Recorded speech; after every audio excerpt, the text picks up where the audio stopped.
22. Conocimiento conyugal y procreación. 26 de marzo del 80 a 30 de marzo del 80. Está llegando a su fin el ciclo de reflexiones con que hemos tratado de seguir la llamada de Cristo que nos transmite Mateo 19, versículos 3 al 9 y Marcos 10, versículos 1 al 12. ¿No habéis leído que al principio el Creador los hizo varón y mujer, y dijo, por esto dejará el hombre al padre y a la madre, y se unirá a su mujer, y serán los dos una sola carne? Mateo 19, versículos 4 y 5. La unión conyugal en el libro del Génesis se define como el conocimiento. Conoció el hombre a su mujer, que concibió y parió, etc., diciendo, he alcanzado de Yahvé un varón. Génesis 4:1. Hemos intentado ya, en nuestras meditaciones precedentes, hacer luz sobre el contenido de ese conocimiento bíblico con él, el hombre como varón y mujer, y no sólo da el propio nombre como lo hizo al imponer el nombre a los otros seres vivientes llamados animalia, tomando así la posesión de ellos, sino que conoce en el sentido del Génesis 4:1 y de otros pasajes de la Biblia, y esto es que realiza lo que la palabra hombre expresa, realiza la humanidad en el nuevo hombre engendrado, en cierto sentido, pues se realiza a sí mismo, es decir, al hombre como persona. De este modo se cierra el ciclo bíblico del conocimiento o generación, y este ciclo del conocimiento está constituido por la unión de las personas en el amor que les permite unirse tan estrechamente entre sí que se convierten en una sola carne. El libro del Génesis nos revela plenamente la verdad de este ciclo, el hombre como varón y mujer, que mediante el conocimiento del que la Biblia habla, concibe y engendra un ser nuevo semejante a él, al que puede llamar hombre. He alcanzado a un hombre. Toma, por decirlo así, la posesión de la misma humanidad, o mejor, la vuelve a tomar en posesión. Sin embargo, esto sucede de un modo diverso de como había tomado la posesión de todos los otros seres vivientes, o animalia, cuando les había impuesto el nombre. Efectivamente, entonces, él se había convertido en su Señor y había comenzado a realizar el contenido del mandato del Creador. Someted la tierra y dominadla. Génesis 1 al 28. En cambio, la primera parte de este mandato, procread y multiplicaos y henchid la tierra, Génesis 1:28, encierra otro contenido e indica otro componente, el varón y la mujer, en este conocimiento, con el que dan el comienzo a un ser semejante a ellos, del que pueden decir juntos que es carne de mi carne y hueso de mis huesos, Génesis 2:24, son como arrebatados juntos y juntamente tomados ambos en posesión por la humanidad que ellos, en la unión y en el conocimiento recíproco, quieren expresar de nuevo. Tomar posesión de nuevo, recabándola de sí mismos y de la propia humanidad y de la admirable madurez masculina y femenina de sus cuerpos, y finalmente a través de toda la serie de concepciones y generaciones humanas desde el principio del misterio mismo de la creación. En este sentido se puede explicar el conocimiento bíblico como una posesión. ¿Es posible ver en él algún equivalente bíblico del eros? Se trata aquí de dos ámbitos del concepto, de dos lenguajes, el bíblico y el platónico. Solo con gran cautela se puede interpretar el uno con el otro. En cambio parece que en la revelación originaria no está presente la idea de la posesión de la mujer como de un objeto, por otra parte también del varón o viceversa. Pero por otra parte también es sabido que a causa del estado pecaminoso contraído después del pecado original, el varón y la mujer deben reconstruir con fatiga el significado del recíproco don desinteresado. Este será el tema de nuestros análisis ulteriores. La revelación del cuerpo contenida en el libro del Génesis, particularmente en el capítulo 3, demuestra con evidencia impresionante que el ciclo del conocimiento o generación, tan profundamente arraigado en la potencialidad del cuerpo humano, fue sometido después del pecado a la ley del sufrimiento y de la muerte. Dios Yahvé dice a la mujer, multiplicaré los trabajos de tus preñeces y parirás con dolor los hijos. Génesis 3:16. El horizonte de la muerte se abre ante el hombre, juntamente con la revelación del significado generador del cuerpo, en el acto del recíproco conocimiento de los cónyuges. Y he aquí que el primer hombre, varón, impone a su mujer el nombre de Eva, por ser la madre de todos los vivientes. Génesis 3:20.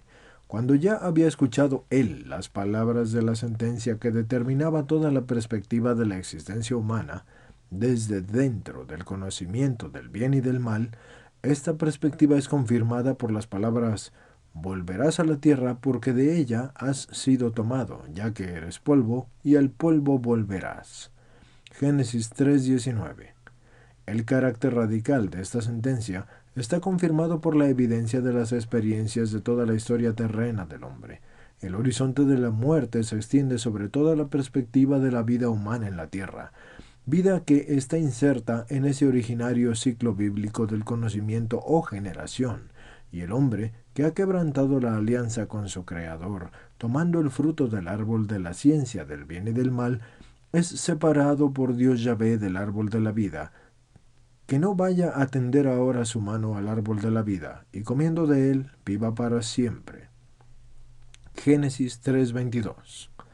De este modo, la vida dada al hombre en el misterio de la creación no se le ha quitado, sino que se le ha restringido por los límites de las concepciones que se llaman nacimiento y muerte, y además se le ha agravado por la perspectiva del estado pecaminoso hereditario, pero en cierto sentido se le da, de nuevo, como una tarea en el mismo ciclo, siempre repitiendo la frase: Adán se unió o conoció a Eva, su mujer, que concibió y parió. Génesis 4:1. Eso es como un sello impreso en la revelación, originaria del cuerpo, al principio mismo de la historia del hombre sobre la tierra.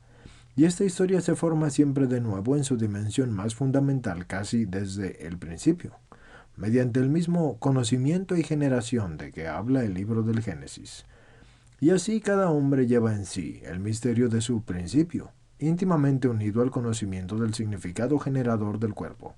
El Génesis 4, versículos 1 y 2 parece silenciar el tema de la relación que media entre el significado generador y el significado esponsalicio del cuerpo.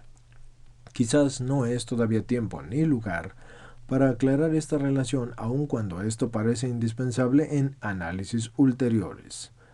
Y será necesario, pues, hacer nuevamente las preguntas vinculadas a la aparición de la vergüenza de su masculinidad y de su femineidad antes de no ser experimentada. Sin embargo, en este momento, eso pasa a segundo plano. En cambio, permanece en primer plano el hecho de que Adán se unió o conoció a Eva, su mujer, que concibió y parió, y este es precisamente el umbral de la historia del hombre, y es su principio en la tierra. El hombre como varón y mujer está en ese umbral, con la conciencia del significado generador del propio cuerpo. La masculinidad encierra en sí el significado de la paternidad y de la feminidad, el de la maternidad. En nombre de este significado, Cristo dará un día su respuesta categórica a la pregunta que le hicieron los fariseos en Mateo 19 y Marcos 10.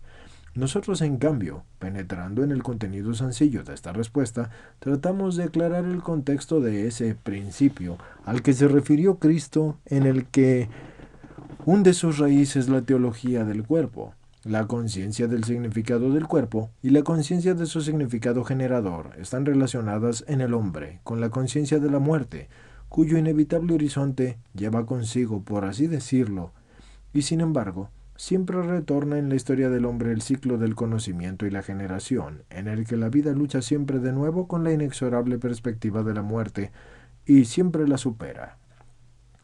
Es como si la razón de esta inflexibilidad de la vida que se manifiesta en la generación fuera siempre el mismo conocimiento con que el hombre supera la soledad del propio ser y aún más. Se decide de nuevo a afirmar este ser en otro, y ambos como varón y mujer lo afirman en el nuevo hombre engendrado. En esta afirmación el conocimiento bíblico parece adquirir una dimensión todavía mayor, y esto es que parece insertarse en esa visión de Dios mismo con la que termina el primer relato de la creación del hombre sobre el varón y la mujer, hechos a imagen de Dios, y vio Dios ser muy bueno cuanto había hecho. Génesis 1:31. El hombre, a pesar de todas las experiencias y de la propia vida, y a pesar de los sufrimientos y de las desilusiones de sí mismo y de su estado pecaminoso, y a pesar finalmente de la perspectiva inevitable de la muerte, pone de nuevo, siempre, y sin embargo, el conocimiento al comienzo de la generación. Y él así parece participar en esa primera visión de Dios mismo, como Dios creador, vio. Y he aquí que todo era muy bueno. Y así siempre de nuevo confirma la verdad de estas palabras. Según Platón, el eros es el amor sediento de la belleza trascendente y así expresa la insaciabilidad que tiende a su objeto eterno. Él, pues, eleva siempre lo que es humano hacia lo que es divino, que es lo único que está en condición de saciar la nostalgia del alma prisionera en la materia. Es un amor que no retrocede ante el más grande refuerzo. Y para alcanzar el éxtasis de la unión, por lo tanto, es un amor egocéntrico, es una ansia, aunque está dirigida hacia valores sublimes. A. Nygren, en el Eros et Agape París, 1951, volumen 2, páginas 9 y 10. A lo largo de los siglos, a través de muchas transformaciones, el significado del eros ha sido rebajado a las connotaciones meramente sexuales. Es característico a este propósito el texto de P. Churchout, que parece incluso negar al eros de las características del amor humano. La cerebralisation de la sexualité y ne réussit pas dans les trucs techniques ennuis, mais dans la pleine reconnaissance de sens spiritual et de fait, que eros n'est humain que anime agape y que agape exic incarnation dans eros. Como pueden notar, estimados escuchantes, este libro está en francés y fue escrito por P. Churchout y es Vices des Vertus, Vertus des Vices, es decir, la vida en la virtud.